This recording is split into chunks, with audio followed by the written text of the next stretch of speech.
This time on Poll Hub, immigration has been a galvanizing issue for Republicans for roughly 2 decades now. But during that time, no significant legislation has passed, even when Republicans or Democrats controlled the White House and both houses of Congress. Now President Biden is stepping into the fray, and it's prompted us to take a look at American opinions about immigration over the past 20, 30 years. What's changed, what hasn't, and what are the odds it's going to be different this time? Then we dig into how social media has shifted recently in ways that make it fundamentally different than when it began. Marist journalism and comms professor Kevin Lerner returns to the pod to help us sort through this. And we end with a fun fact from 1949, which should help rocket you into the weekend. Ooh, there's a tease. Stick around. Let's get to it. And hi, everybody. Welcome to Poll Hub. I'm JD Dapper. I'm Barbara Carvalho. I'm Mary Griffith. And I'm Lee Maringoff. So President Biden made his first visit since being elected to the border earlier this week, and the White House has announced some changes to immigration policy. Immigration has been this hot button issue, especially for Republicans. Democrats have somewhat avoided it for a large portion of the last 15, 20 years. There have been efforts by some moderates on both parties to try and find solutions to our immigration problems, and they've really amounted to nothing in that time. So a couple of things. In the 12 months leading up to last October, the Border Patrol encountered 1.7 million migrants trying to cross illegally. It's the highest number since 1960. So this is a big deal, what's happening on the border. Still, in our December poll, immigration placed a distant third in the list of issues Americans believe should be a top priority for Congress. And when Pew asked about immigration goals in August of 2022, a big majority kind of wanted it both ways. Increase security on the border and allow kids who came illegally, these are the dreamers, to stay. So looking back at all this trend data, and Barb, I know pollsters love trend data, there are signals here that not much has changed despite our decades of debates, but a few things have as well. What's your read on this? Well, I think what is interesting on the more things change, the more things stay the same, is that we have always had this tension in our history in American. Except for indigenous people, we have all gotten here by some form of conveyance. So this is part of the American fabric. It is who we are. But each time we have these transitions and these influxes of immigrants from different countries, and this has occurred when if you look at each of the immigration waves in our history, this has always been the tension between the people are here and the people who are coming, and it has always caused this kind of upheaval and tension within our public debate and within our lives. So that said, I mean, historically, we have seen these patterns before, and I think what's interesting is that polling, once we've had polling, which started in the kind of the early 20th century, we can actually see how public opinion has not changed; just the groups have changed. So, in the 30s, we're seeing the same kind of tension and concern about Italian immigrants and Irish immigrants and Jewish immigrants. And so, as we look through the last century of polling data, we see very, very similar patterns. I think this particular time, as you point out, Jay, is different in the sense that we had an administration, over the period of 4 years that really constrained immigration and made the American border, particularly with Mexico, a major political issue. And so what we're seeing is almost as if it's it's something that should have been happening over a number of years, kind of like what the pandemic did to the fact that none of us have colds anymore.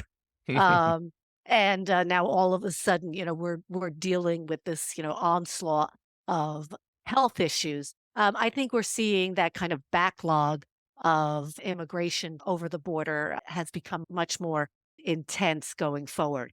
And you're right to say that depending upon the issue and the circumstance, immigration is complicated.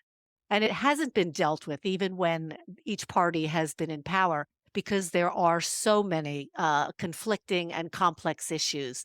We see great support for dreamers, but we see a lot of concern for immigration. And although it was a distant third in December, it was still a top issue for Republicans, particularly during the midterm elections. And Barb, you bring up that idea of the dreamers.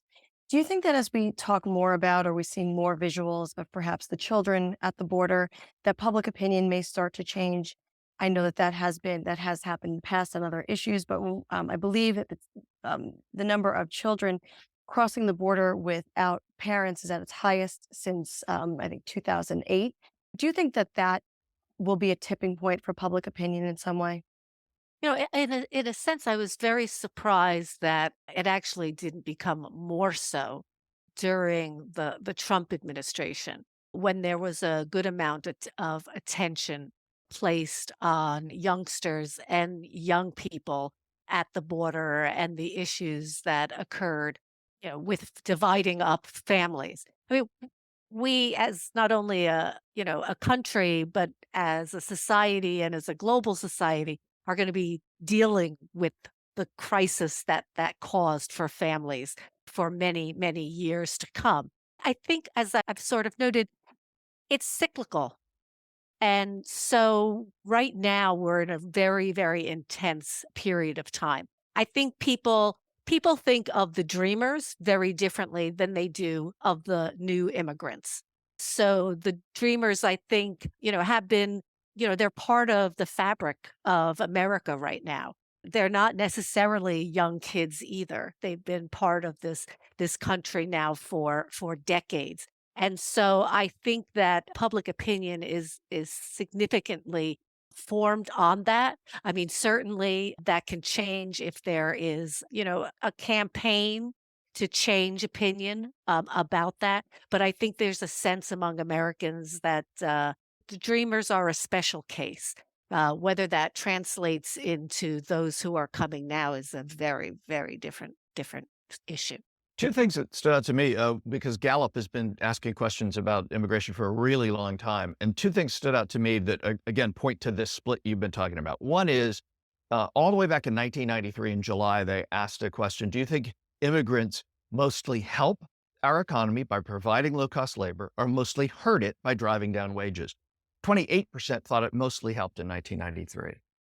This was asked in 2019 and a bunch of intervening years. In 2019, it reached its highest level. 55% thought it mainly helped. So there's, I think, been this enormous shift in American public opinion over this period to recognize that immigrants have an economic impact that is not necessarily a bad one. And that was the great giant sucking sound of Ross Perot, from 1993, right? That has been erased to a large degree in American public opinion. On the other hand, they've asked the question for a long time: do you think that the way they described as large numbers of immigrants entering illegally, which is not just immigration, granted, is this a critical threat to the U.S.? That number has essentially remained unchanged from 2004 to the present day. They asked in February of 2022 at between 50 and 48%, someplace in the high 40s. So I think it's interesting that in this period of time, when you look at this data, there are differences in the way that Americans are thinking about immigration. And there are things that are not changing, which gets back to the point, Barb, that you made, which is this has historically been a very fraught issue.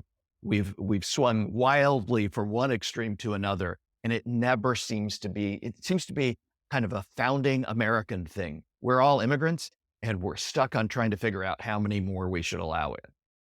One of the ways that we debate publicly important issues these days is through social media. And social media began as a great leveler.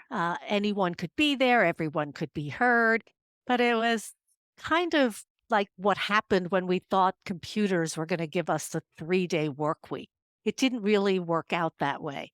Joining us today to talk about all things media is Kevin Lerner, Associate Professor of Communication and Journalism here at Marist College, and author of Provoking the Press, More Magazine and the Crisis of Confidence in American Journalism, actually out in paperback this April. Congrats, Kevin, and welcome. Thank you on both of those. So how did we get into this mess? Into the social media mess. I think it's that human beings are not very good at predicting the future. For the most part, we tend to see these positives, and I think there were a lot of, and still are a lot of positives in social media when it comes to creating the national conversation, which is really, I study journalism, and I think that you can look at journalism as a way of taking a conversation that you could have with a human being in a small group like this one, or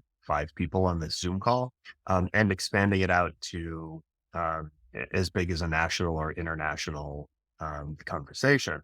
But when you do that through the mass media, obviously you're getting that filtered through gatekeepers. The sort of utopian view of what was going to happen with social media is that this was going to be a leveler, that people were going to be able to have access to media in the same way that those gatekeepers did. And in small groups, in small doses, that seems to actually be the case. And people who had been marginalized, who are not able to get their voices heard, have been able to do that. But of course, that's meant not just that people who've been unfairly marginalized have had more of a voice. It means that people who probably should be on the margins of society have been able to find each other, to find support for fringe ideas and feel like they're not alone, and therefore support those ideas in a larger platform. We've seen a decline in institutions, um, you know, throughout society, but probably the biggest example of that um, is media and our lack of confidence and trust generally in the media, and now everybody kind of going into their own silos to kind of be, preach to the choir. Um, how has that impacted how we actually discuss things? Um, I tend to think, well, I work as a historian, so I tend to think in much longer time frames. So there's a part of me that's not completely distressed, except on a day to day or week to week basis when I see um, really awful fighting on social media. Um, which is to say, the mass media moment in the United States, that moment of consensus where everybody seemed to trust um, one kind of major source, is really a historical anomaly. It's something that really only existed for 75 years, maybe, which is a lifespan, but it's not an incredibly long period of time in historical time. So I think we're probably readjusting to something a little bit more like the norm. I mean, if we look at partisanship back into say the 1820s and the time of Andrew Jackson, um, newspapers were not just biased, they were owned by political parties. And so uh, the way that people consumed media was very, very different a long time ago. So I guess I don't see it as an entirely dire situation, but it feels that way when the only media system you've grown up with is a mass media system. And Kevin, when we look at social media, what do you think is the biggest issue, or the biggest problem? I mean, there's lots of talk about censorship. Are we missing the bigger problem or the bigger challenge?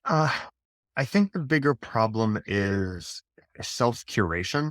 Um, it, Social media is difficult because in the time of mass media, you could rely on somebody else to do the curating for you, to choose which kinds of voices you were being uh, fed.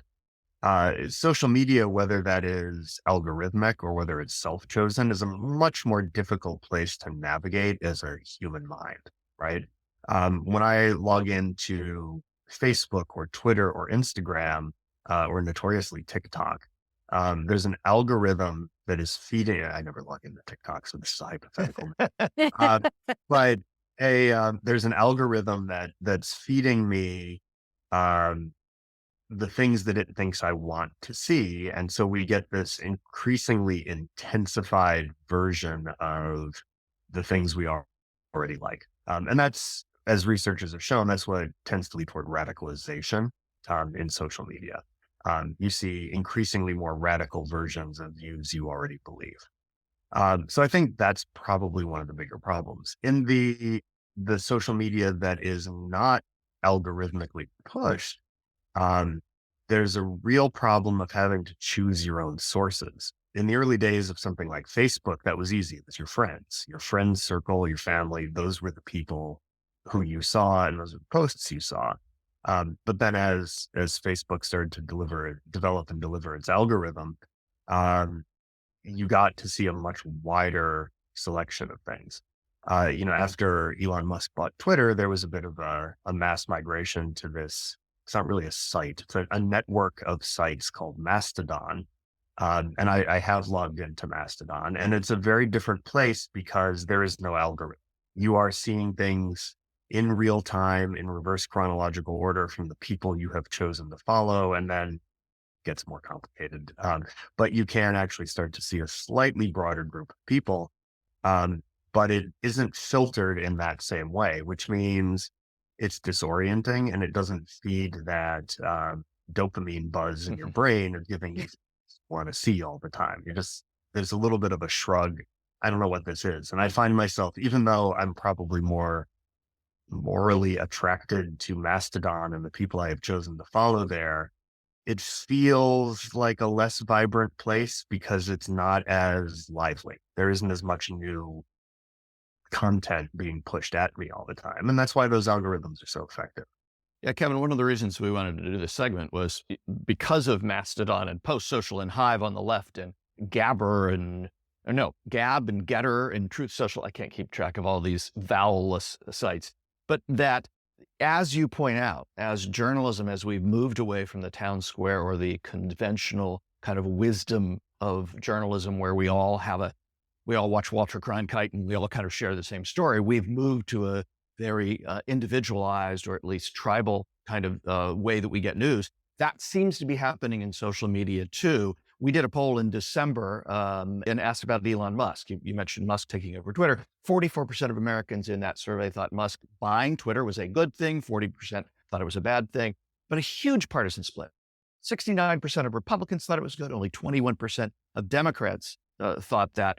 Is social media just kind of a lagging indicator, or maybe not an indicator? Is it just lagging where the media has moved over the last 10 years or 20 years, where we pick what we want, to the news that we want, the information we want, the people we want to follow, and we live in our own like tribal bubbles? I think social media may actually be a leading indicator of that. I think social media is partly what drove people to sites or news outlets that more closely reflect their worldview.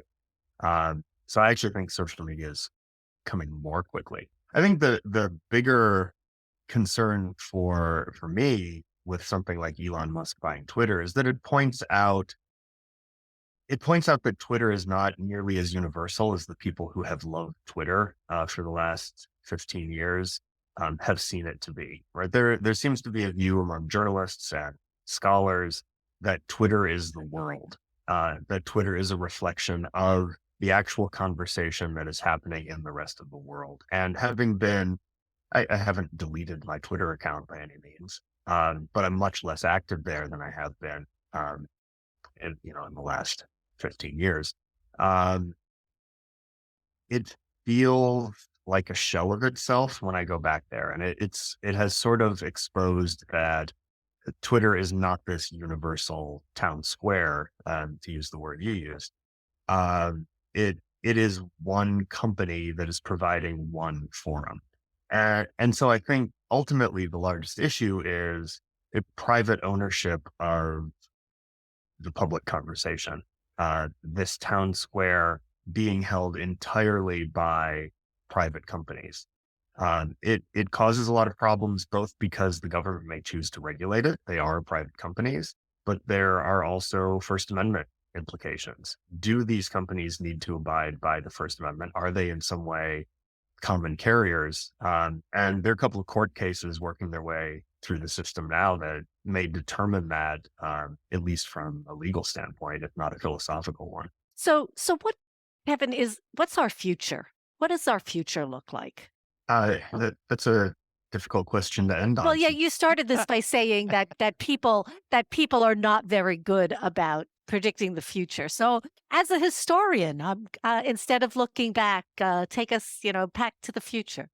Uh, well, but I think we can look to the future by, in some way, looking to the past, right? Yeah, I teach a class at Marist called The Press in America, which is really a history of how we got the media system that we have today. We start in the present, and then, like you said, we rewind back to history and then work our way back up, looking at all of these moments when uh, there was a crisis in the media of some kind, and things could have gone more than one way. We didn't end up with the system we have because it is the perfect system.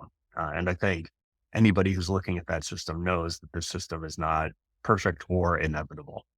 Um, so I think looking at those crisis moments over the course of at least U.S. history, uh, what we find is there will be a stabilization moment.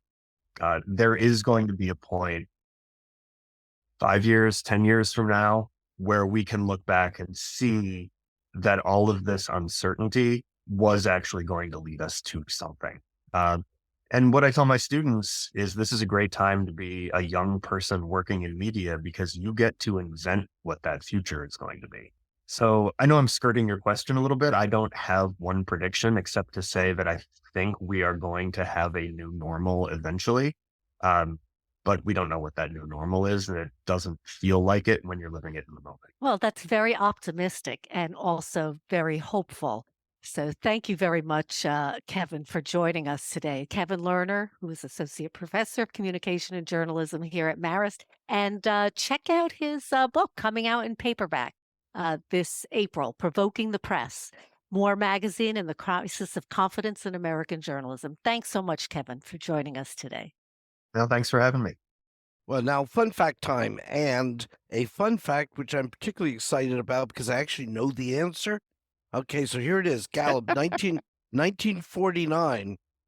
Gallup asked a national audience of Americans, do you think that men in rockets will be able to reach the moon within the next 50 years, which would be 49 times 50, which would get us Times to plus. 99. Plus, Lee, plus. No, we don't have to multiply it. What, 1999. It would have been 1999. Yeah, 1999. So now I remember this happened about, I don't know, in the 1970, right? 69, 70. 1969, yeah. Yeah, so it happened. However, at the time, in 1949, Americans, 70%, said no, it would not happen.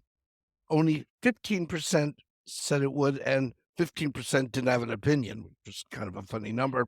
So people were skeptical in 1949 that this was going to happen. And what's interesting about this is that in the time from Kitty Hawk till we put someone on the moon, the time it has taken since then, when Neil Armstrong said one small step, etc., to now is a longer time.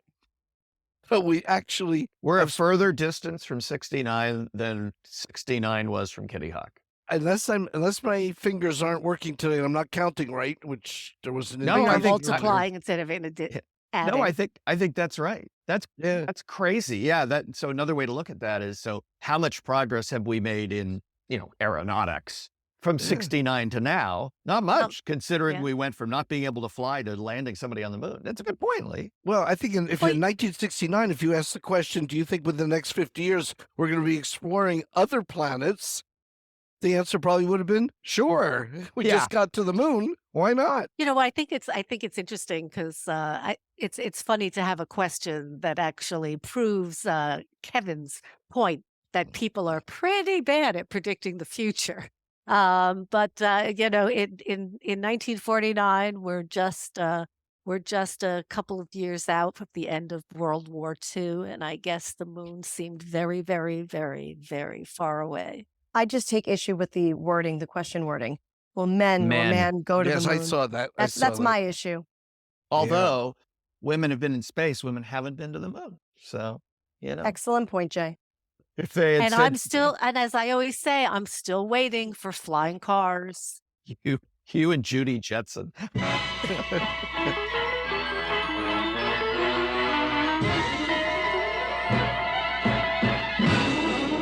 that'll do it for Poll Hub this week. Poll Hub is produced by the Marist Poll at Marist College in Poughkeepsie, New York. Mary Griffith is our executive producer. Casey Schaff is our production supervisor. If you enjoyed Poll Hub, please consider leaving a review. Positive reviews help other listeners like you find us.